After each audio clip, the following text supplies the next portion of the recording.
Së pari ju falenderoj për dhuratën, e si them gjithmonë që vlera e vërtetë e dhuratës nuk është tek dhurata, po tek dhuruesit. Që faleminderit për tufën me lule.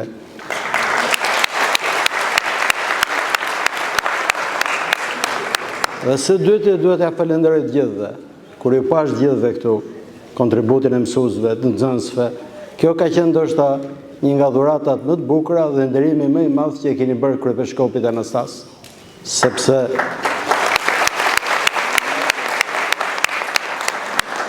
ka lënë një gjurmë shumë të mirë.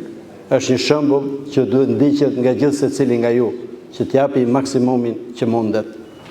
Padyshim ju do filloni një rrugë të re. Një derë e re hapet, ku vrulli rinor do takojë tani përgjegjësinë. Deri tani keni qenë në mbrojtjen e prindërve, që janë kujdesur vazhdimisht, të cilët padyshim do vazhdojnë kujdesen, por shumë vendime do i merrni vetën, e duhet jeni shumë kujdesshëm në marrjen e vendimeve, se një gabim mund të ketë kosto shumë të mëdha. Ndjenja e përgjegjësisë është ajo që ju do formoj ju akoma dhe më shumë. Do doja t'ju jap një 2-3 këshilla të shkurtra. Së pari, të ndjeni ndjenjën e përgjegjësisë. Kur merrni vendimet, t'jenë vendimet të matura. Duhet ta përsëris këtë gjë, sepse nga eksperjenca që kam unë nga jeta ime, nga shokët e mi, në sa mosha juaj, shpeshherë morën disa vendime që patën pasoja për gjithë jetën e tyre. Është shumë i rëndësishëm vendimi që të merrni. Nuk ka shumë rëndësi se për çfarë do studioni. Mund bëheni shkencëtar, zejtar, artist. Kryesisht është që të bëheni njerëz të mirë. E mira në vetvete gjithmonë është një dhuratë jashtëzakonisht e madhe. Mundoni që ta ruani këtë të mirën. Dhe duhet pasur kujdes nga 2 gjëra që janë sot në botën e sotme. Kategoria e fituesit dhe e humbësit. Dikur ka qenë kategori tjetër, ka qenë të ndershmit dhe jo të ndershmit.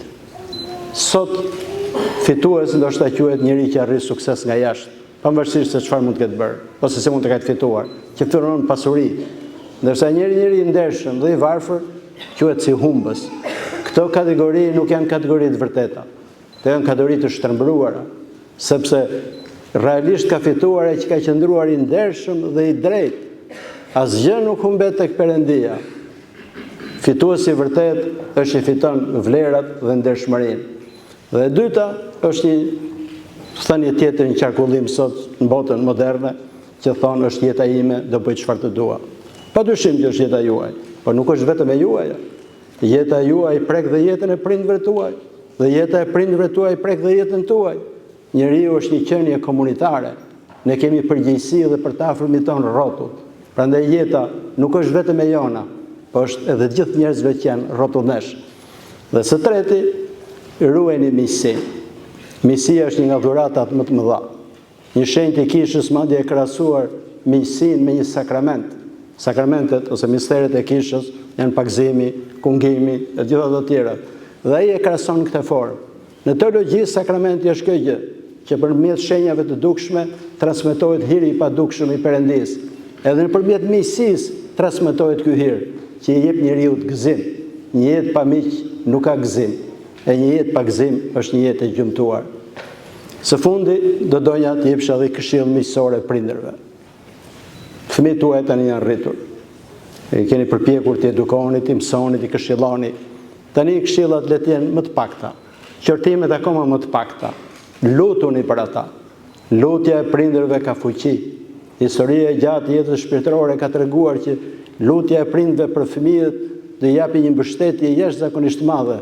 Perëndia e dëgjon lutjen e prindërve.